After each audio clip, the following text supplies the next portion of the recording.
지난 한 주간도 하나님이 우리 기쁨의 동산에 너무너무 잘해주셨습니다. 우리 잘 아시는 것처럼 3주간의 특별 새벽 기도에 큰 은혜를 부어주셨어요. 많이 힘들 수도 있었는데 어제 간증을 들어보니까 하나님이 놀랍게 일하셨음을 들을 수 있었어요. 너무너무 감사했어요.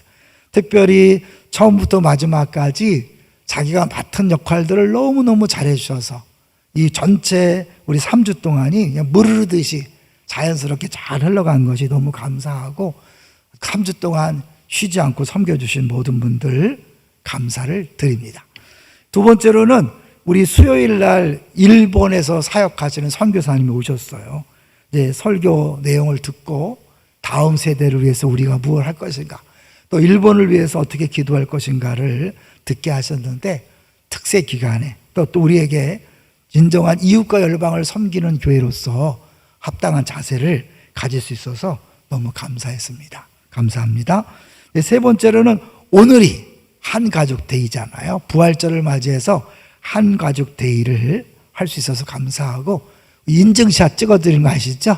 꼭 찍으시고, 그리고 처음 오랜만에 나온 얼굴이 있다면 멀뚱멀뚱 쳐다보지 마시고 반색을 하시고, 또 반갑다고 얘기하시고 보고 싶었다고 얘기하시고 손 잡아주시고, 동성이면 껴안아 주시고 이성은 손만 잡아주시면 되겠습니다.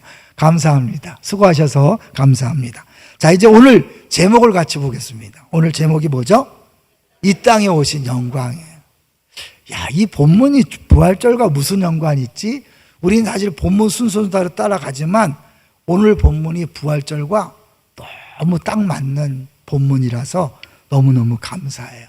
이게 성막에 대한 거지만 결국은 예수님에 대한 이야기고, 그리고 이 부활절에 이 예수님이 우리와 공행한다는 사실, 그것을 같이 전할 수 있어서 너무너무 감사합니다. 이제 오늘 본문 내용은 이렇게 뒷부분만 읽었는데, 이 뒷부분을 이해하려면 앞부분에 무슨 일이 이루어졌는지 알아야 되잖아요. 한마디로 성막 건축이 완성된 거죠. 그래서 우리 성막 건축 과정은 아니고 성막에 대한 것을 빨리 영상으로 잠깐 보도록 하겠습니다.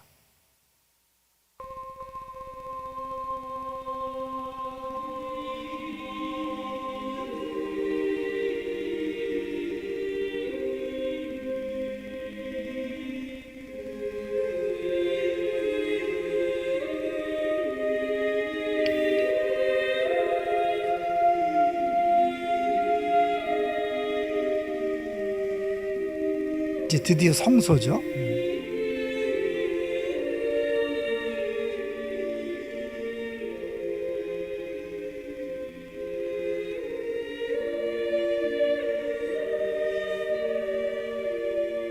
그리고 이제 드디어 이제 지성소로 들어가는데, 오늘 본문엔 지성소부터 준비해요.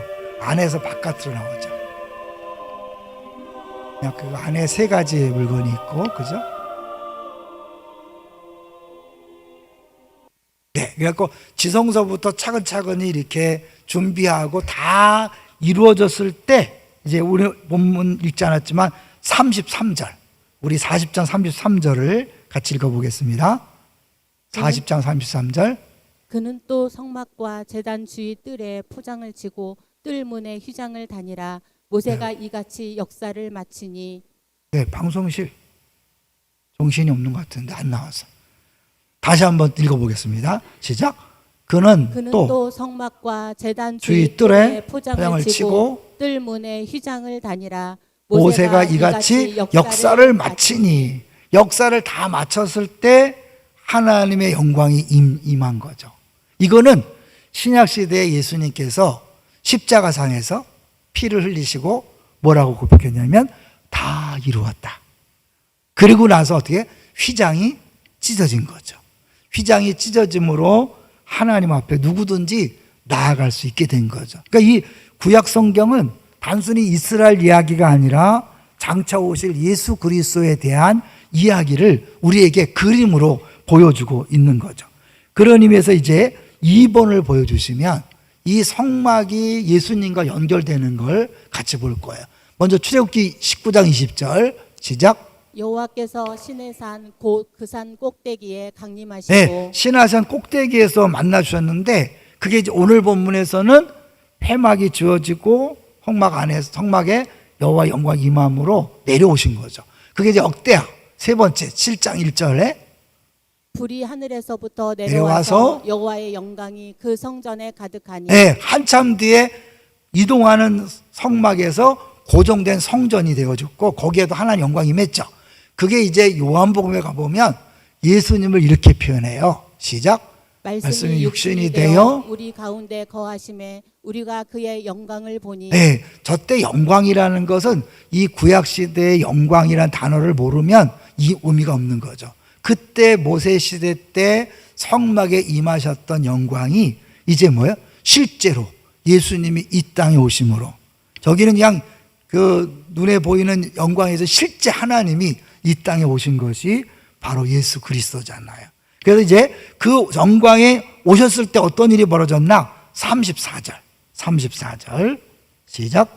구름이 해막에 해막에 덮이고 덮이고 여호와의 영광이 성막에 충만함에 35절까지 모세가 해막에 들어갈 수 없었으니 이는 구름이 해막 위에 덮이고 여호와의 영광이 성막에 충만함이었으며 네, 다 준비가 된 다음에 그러니까 하나님이 거하실 공간이 준비된 다음에 오신 거죠. 근데 여기 보니까 한 번은 성막, 또 한 번은 회막, 또 다시 성막. 뭐냐? 헷갈리게 두 개냐? 이런 분 있잖아요. 그죠?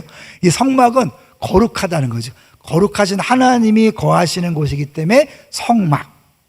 하나님이 모세와 만나주는 곳이기 때문에 회막. 대제사장이 이제 1년에 한 번씩 들어가서 지성소에 들어가잖아요. 그러니까 만나주는 곳 회막. 거룩한 하나님이 계시는 곳 성막. 근데 이게 말이 안 되는 거예요. 어떻게 하나님이 그 좁은 공간에 계실까요? 하나님이 낮아지셔서 좁은 곳에 거하시면서 이스라엘과 함께 하심을 보여주는 거죠. 우리 지난주 어땠어요?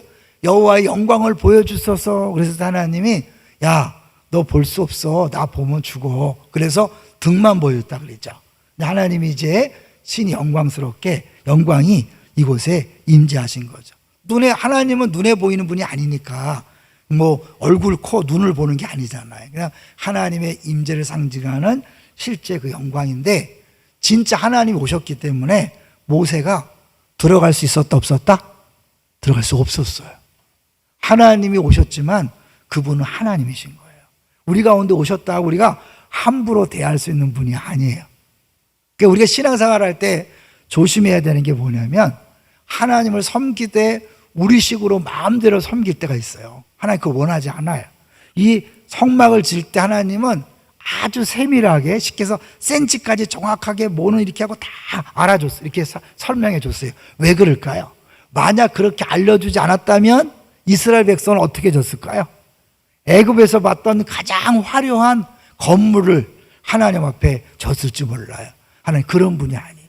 큰 걸 좋아하고 화려한 걸 좋아하는 분이 아니라 거룩하신 분이 세상과 구별되시잖아요. 그러니까 하나님이 구체적으로 자세하게 설명하시고 오셨지만 그러나 들어갈 수 없었다. 이 구름 때문에 못 들어갔다 하잖아요. 그래서 어떤 분은 무지의 구름이다. 우리가 다 알 수 없다. 하나님이 오셨다고 낮아지셔서 오셨다고 우리가 다 아는 게 아니에요. 여전히 그분이 우리의 하나님이고 왕이시고 그분이 인도하시는 거예요. 그래서 두 번째 하나님과 동행하는데 누가 주도적으로 하는 거예요? 내가 주도하는 거예요? 하나님이 주도하는 거예요? 하나님이 주도하는 거죠. 근데 그걸 보여주는 거예요. 36절, 37절을 보겠습니다. 36절, 37절 시작.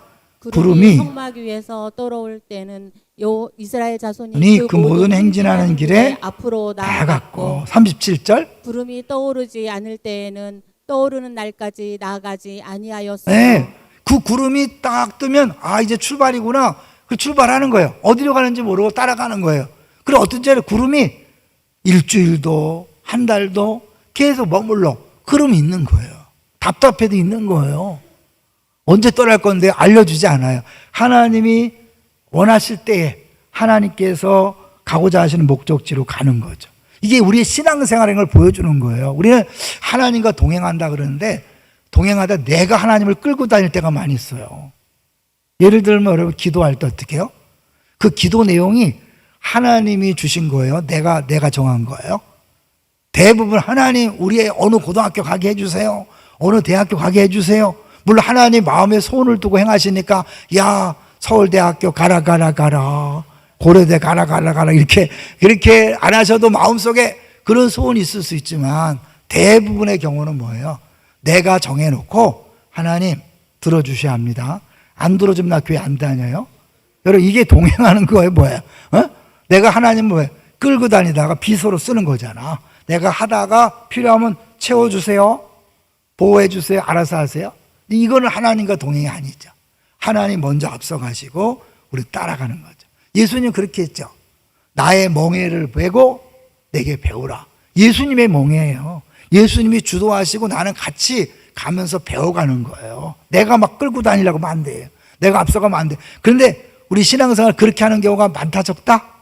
많다. 우리 3주 동안 특세하면서 우리 안에 우상을 한번 잘 생각해 보세요. 이 우상은 내가 그 우상에게 끌려다니고 우상에 끌려다니면서 하나님을 종처럼 심부름꾼처럼 요술램프 지니처럼 내가 써먹는 거야. 하나님 목적이 아니라 하나님 수단이 되는 그런 어리석은 우리가 모습을 보여왔잖아요. 그걸 이번에 깨닫게 하셔서 정말 감사해요. 자, 이제 3번을 한번 보여주세요. 3번 한번 준비해 본 거예요. 여호와께서 앞서가시고 따라가는데 저렇게 상상하는 거죠. 모든 사람이 볼 때 야, 정말 하나님이 살아계신 걸 보여주는. 왜 밤에는 불기둥이 필요했죠? 깜깜하니까? 추우니까. 낮에는 구름기둥. 왜냐하면 너무 뜨겁기 때문에. 밤에는 너무너무 추워요. 그래서 불기둥으로 그래서 따뜻하게 하면서 보호해 주시고 인도해 주시는 거죠. 이제 4번을 가보시면 4번을 보시면 이 하나님이 이 땅에 오셨다는 게 얼마나 신기한 일인가. 다른 종교에서 상상도 못하는 일이에요. 다른 종교는 다 사람이 하나님 앞에 가는 거야. 신하게. 기독교는 하나님이 오신 거예요. 자, 이제 힌두교인 청년이 신부와 이야기한 내용이 나오는 이제 소설이에요. 근데 그 힌두교를 믿는 청년이 신부의 이야기를 들으면서 도저히 이해가 안 되는 거예요. 왜? 자기네 종교에는 그런 게 없으니까. 두 번째 보세요. 한번 읽어볼게요. 시작. 마틴 신부님이 제게 어떤 이야기를 해주셨는데 정말 멋진 이야기였습니다. 가장 먼저 느낀 것은 불신이었습니다. 뭐라고요? 인류가 죄를 지었는데 그 죄값을 치르는 분이 하나님의 아들이라고요? 신이 역경을 참아낸다는 것, 그건 이해할 수 있어요. 역경, 네. 배신, 네. 그런데 굴욕, 죽음. 죽음? 그게 말이 되는가? 그 다음에 같이 읽어볼게요. 나는 크리스나 경께서 발가벗겨지고 채찍질 당하고 조롱당하고 거리로 끌려가고 더 나아가 희생 당하신다는 거에 그리고 평범한 사람들의 손에 처형되는 것에 동의한다는 것은 상상할 수 없었습니다. 힌두교 신이 죽었다는 이야기는 들어본 적이 없습니다. 물질도 사라졌습니다. 그러나 신성은 죽음으로 훼손되어서는 안 됩니다. 그건 틀렸어요. 이 기독교 신이 자신의 분신을 죽게 내버려 둔 것은 잘못된 일입니다. 네, 그러니까 하나님이 예수님을 죽게 내버려 둔 것은 말도 안 된다는 거죠. 예, 기독교가 그런 거예요. 우리 힘으로 하나님 앞에 갈 수 없기 때문에 하나님이 찾아오신 거죠. 구약 시대에는 성막을 건축하고 그곳에 영광으로 임했다면 이제 예수님이 친히 이 땅에 오셔서 그분이 성전이라고 얘기하잖아요. 그러니까 예수님이 사형당한 죄목이 뭔지 기억나세요? 예수님 많은 말씀했지만 그들이 죄목으로 된 게 뭐냐면 저 인간이 성전을 헐라 그랬다. 그리고 3일 만에 진다 그랬다. 성전 모독죄다. 그걸로 사형시켰거든요. 그만큼 그들에게 성전이란 개념이 중요한데 예수님은 굳이 그렇게 한 게 뭐예요? 본인이 이 땅에 오셔서 하시는 게 뭐냐면 성전을 통해 하나님과 하나님께 나아갈 수 있도록 그렇게 하시기 위해서 오신 거죠. 그래서 5번을 같이 보여주시면 자, 예수님이 이 땅에 오신 것이 어떤 의미인가? 자, 성막이 시작. 성막이 하나님의 명령대로 완성되었을 때 어떤 일이 일어났습니까? 구름이 해막을 덮었습니다. 물론 이 구름은 그냥 구름이 아닙니다. 하나님의 임재와 영광을 상징하는 소위 세키나 구름이라고 부릅니다. 구름이 해막을 덮었고 하나님의 영광이 성막에 충만하게 되었습니다. 이 말은 34절과 35절에 반복적으로 기록되었습니다. 여기 충만하다는 말은 역동적이고 지속적인 뜻을 가지고 있는 말입니다. 그러나 이례적으로 하나님의 영광이 찼다는 말이 아니라 계속 현재적으로 역동하는 그런 움직임, 계속해서 하나님이 살아 움직이는 영광이 성막을 채우고 있었다는 말입니다. 이것은 눈에 보이는 현상이었습니다. 하나님이 오셔서 단순히 구경하시는 게 아니잖아요. 이스라엘 백성을 구체적으로 인도하셨죠. 그 말은 뭐예요? 예수님이 지금 우리에게 오셔서 구경꾼입니까? 우리를 인도하고 계십니까? 근데 어디서 인도하셔요? 어디서? 어디 계셔 예수님? 내 안에 계신 거 믿습니까? 근데 예수님 우리 사도신경에는 하나님 우편에 앉아 계시다 그러잖아요. 그럼 어떻게 된 거예요? 예, 예수님이 보내신 성령님이 우리 안에 오신 거죠. 하나님, 예수님, 성령님 삼위일체이기 때문에 예수님이 보내신 성령님을 우리는 예수님이라고 인정하고 예수님이 내 안에 계시다고 그렇게 믿고 그분이 나를 인도해 가시는 거예요. 믿습니까? 예? 근데 그분이 나를 인도해 가시는데 그분이 멍청이가 아니잖아요. 바보가 아니잖아요. 그분은 가장 지혜로우신 분이에요. 모든 걸 다 하시는 분이에요. 믿습니까?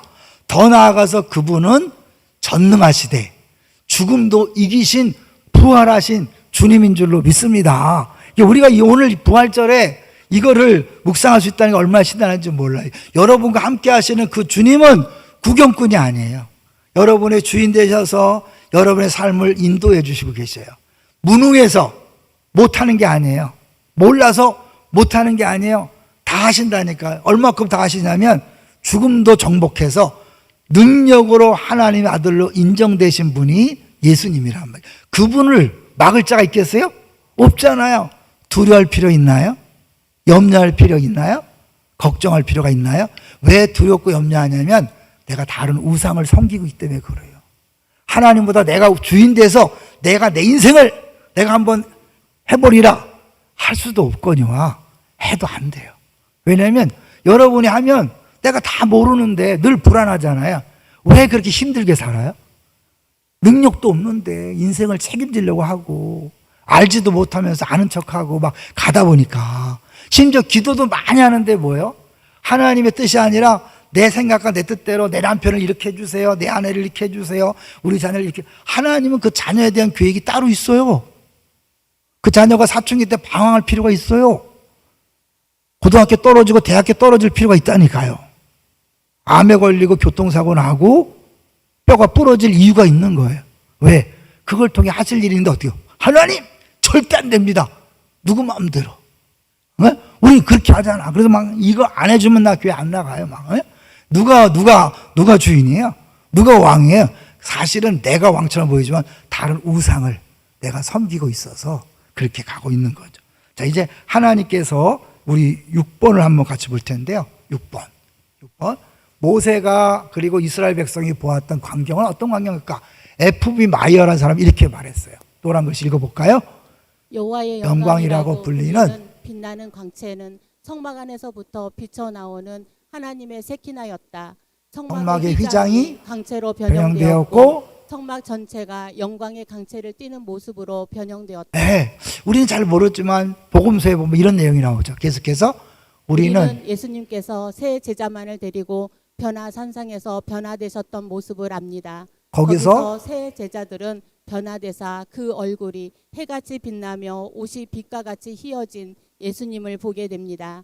바로 이런 빛남이 예수 그리스도를 온전하게 계시하고 상징하는 성막의 완성과 함께 일어났던 것이다. 네, 그 백성들이 봤던 그것이 어떤 것일까 상상하면서 예수님과 연결시키는 거죠. 우리 7번을 또 같이 볼게요. 7번 보시면 이제 구체적으로 이 출애굽기는 모세 얘기가 아니라 예수 그리스도 이야기다. 출애굽기를 통해서 출애굽기를 통해서 하신 것은 예수 그리스도입니다. 애굽에서 나오던 날 죽임을 당한 6월절 어린 양은 우리 죄를 지고 죽으시는 예수 그리스도를 가리킵니다. 애굽에서 나와 광야를 걸을 때 친히 길이 되신 분은 예수 그리스도였고 그들을 홍해에서 세례를 받았습니다. 그들이 먹은 만나는 바로 하늘에서 내려온 참떡이신 그리스도 예수를 상징했습니다. 그들이 반석에서 나오는 물을 마셨을 때 그 반석은 바로 예수 그리스도였습니다. 장막에 있는 모든 것이 다 예수 그리스도를 가리켰습니다. 성막은 하나님과 만나는 통로잖아요. 만나는 장소잖아요. 예수님이 성전 되시고 성막 되시고 뭐 예수님을 통하여 하나님 앞에 갈 수 있고, 우리가 예수 이름으로 기도한다 그러잖아요. 그건 뭐냐면 예수 이름으로 얼마든지 나아갈 수 있는 건 예수님이 죽으실 때 다 이루었다 했고 휘장이 찢어졌잖아요. 이제 옛날에는 대제사장만 1년에 한 번 들어갔던 그 지성소에 이제 누구나 다 들어가는데, 들어가는 정도가 아니라 뭐예요? 그분이 우리 안에 와서 계시는 거예요. 영원토록 계십니다. 할렐루야. 그분이 부활하셨기 때문에 다시 죽을 일이 없어요. 예수 제자들은 예수님이 죽기 때문에 이별의 아픔이 있었어요. 두려움이 있었어요. 이제 우리는 부활하신 예수님이 우리 안에 계시기 때문에 영원토록 두려워할 게 없어요. 그분은 우리를 사랑하셔서 자기 목숨을 내어줬기 때문에 우리에게 나쁜 걸 줄 수 없어요. 부활은 능력으로 살아나신 분이기 때문에 그 어떤 것도 그분을 막을 자가 없어요. 그런 분이 나와 함께 하시고 지금 그분이 내 인생을 인도하고 계신 줄로 믿습니다. 여러분, 이 사실을 믿을 때 두려울 게 없는 거예요. 이 부활절에 다시 한번 용기를 내세요. 이해 안 되고 해석이 안 되지만 안 되는 게 당연하죠. 왜? 우리는 한치 앞을 내다보지 못하잖아요. 주님은 다 보고 나에게 가장 필요한 것을 채우시잖아요. 이번 특세도 하면서 느끼는 게, 야, 하나님이 정말 너무 세밀하게 인도하신다. 저는 만약에 이 설교를 몇 년 전에 했다면 우리 성도들 중에 난리 났겠다 싶은 생각이 들었어요. 옛날에 막 설교를 하고 나면 자기들은 인터넷 설교랑 다르다고 막 따지는 사람이 있더라고. 너무 기가 막혀갖고 진짜. 아니 지금 목사가 지금 몇 년을 신학하고 몇 년을 하는데 이제 그래 사람이 그럴 수밖에 없잖아요. 근데 하나님이 때가 되면 이렇게 귀한 내용을 전하게 하신 것도 주의 뜻이다. 그래서 제가 또 적용을 해봤어요. 이번에 이제 인도네시아 갈 때 5명이 가서 저까지 우리 서 목사님하고 장로님 2분하고 그리고 이제 박 집사님 같이 갔는데 전 하나도 염려 걱정이 안 됐어요. 왜? 박 집사님이 있으니까.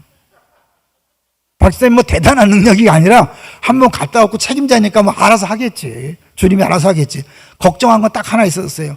우리 아내가 그 제적간지 선교사님 배탈이 잘 나간다 그래서 그 매실줄 놓아줬는데, 매실쭉 아니에요? 매실 그걸 놓는데 이게 중간에 걸릴까봐 걱정이 되더라고. 딱 하나 걱정 그거 됐어요. 근데 그건 안 걸리고 하프 뭐 조이는 거 그거 걸리고 또 무슨 약봉지 놓아갖고 그거 걸리고 이제 그랬지만 잘 갔다 왔어요. 그런 생각해요. 별로 그렇게 뭐 유한한 인간이지만 내가 박집사 함께 할 때 마음이 편했어요. 그러면 전능하신 예수님, 부활하신 예수님, 우리를 사랑하신 예수님 함께 할 때 두려움이 있어요? 없어요? 없어요, 여러분. 쓸데없이 두려워하지 마세요. 쓸데없이 염려하지 마세요. 그게 그 두려움과 염려가 잘못된 판단을 하고 잘못된 결정을 해서 그 판단과 결정이 두고두고 내 발목을 잡는 거예요. 두려워하지 말고 기다리세요.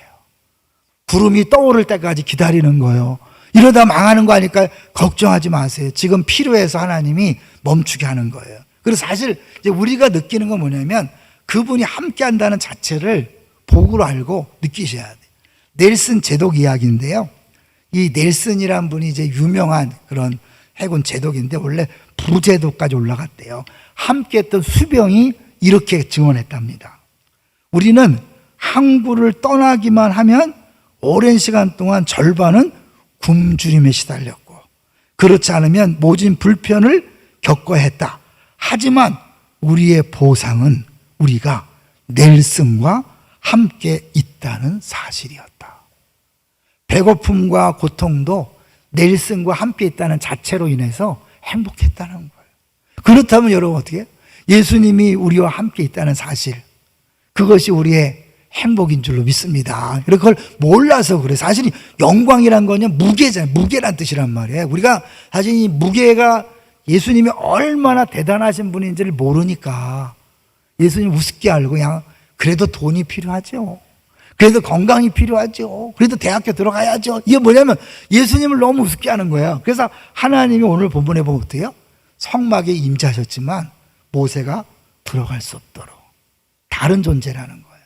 우리 땅에 오신 예수님 여러분 우습게 여기지 마십시오. 그분은 하나님이에요. 창조주고 구원자고 부활하신 분이에요. 믿습니까? 그냥 두려워하지 말고 그분한테 맡기세요. 그리고 하루하루 내게 주어진 것을 감사하면서 누리세요. 이 두려움과 염려가 내게 주어진 걸 못 누려. 맛있는 거 있는데 어떻게 두려워하다 염려하다 밥맛이 없어요. 왜? 걱정 때문에요. 쓸데없이 걱정하지 마세요. 일단 드세요. 일단 잡수세요. 알았죠? 내일 일은 내일이 염려한다. 뭐라 그랬어요? 내일 염려를 땡겨 하는 게 아니라 내일 일은 내일이 염려. 주어가 바뀌어서 주어가 내일은 나와 상관없는 날이에요. 주님이 알아서 하는 거예요. 내게 주어진 오늘 하루 주어진 걸 마음껏 누리시고 또 내일 베푸실 은혜를 기대하시면서 걸어가는 거예요. 이제 마지막 박스 보고 마칩니다. 마지막 박스. 우리 지난주 설교랑 연관이 있으니까 마지막 박스 읽어보겠습니다. 시작. 모세가 하나님의 영광을 보여달라고 하자 하나님께서는 내 얼굴을 보고 살자가 없으므로 등만 보이시겠다고 하십니다. 하십니다. 그리고 내 모든 선한 것을 보여주시겠다고 하십니다. 즉 하나님의 영광은 하나님의 모든 선하신 성품을 가리킵니다. 하나님의 선하신 성품은 하나님의 모세 앞으로 지나시면서 선포하신 말씀으로 기억나죠? 나타났습니다. 영광을 보여주세요 했는데 하나님 보여준 게 아니라 뭐야? 설교를 들려주셨어요. 여기서 핵심은 핵심은 맨 마지막에 인자와 진실이 많은 하나님이라는 표현입니다. 표현입니다. 다시 오늘 본문 14절 이건 뭐냐면 1장 요한복음 1장 14절 아까 봤죠? 계속해서 그 영광을 보니 은혜와 진리가 진리가 충만하더라고 합니다. 인자와 진실은 은혜와 진리와 같은 말씀입니다. 그러니까 하나님 이상한 말씀했잖아요. 나는 다 용서하고 사랑하는 존재다. 근데 왜 또 나는 죄를 절대로 용서하지 않고 반드시 벌 준다. 뭐가 맞는 거예요? 서로 모순되는 것처럼 보이죠. 근데 이 두 가지가 어디에서 완벽하게 이루어졌다고요? 십자가에서. 우리 대신 죽으심으로 우리 사랑을 표현했고 우리가 받아야 될 벌을 받으셨기 때문에 공의가 완벽하게 이루어진 거예요. 그게 하나님. 그 하나님을 볼 때 영광을 본 것이고 하나님 얼굴을 본 것이고 그럴 때 두려울 게 없는 거죠. 염려할 게 없는 거예요. 걱정할 게 없는 거예요. 그 정도 나에게 찾아오신 그분은 완벽하신 분, 믿고 따라갈 수 있는 분임을 보여주는 거죠. 영광을 본 자는 아깝지 않다. 영광을 본 자는 두렵지 않다. 영광을 본 자는 기쁘다. 그것이 여러분의 고백이 되시기를 주의 이름으로 축원합니다.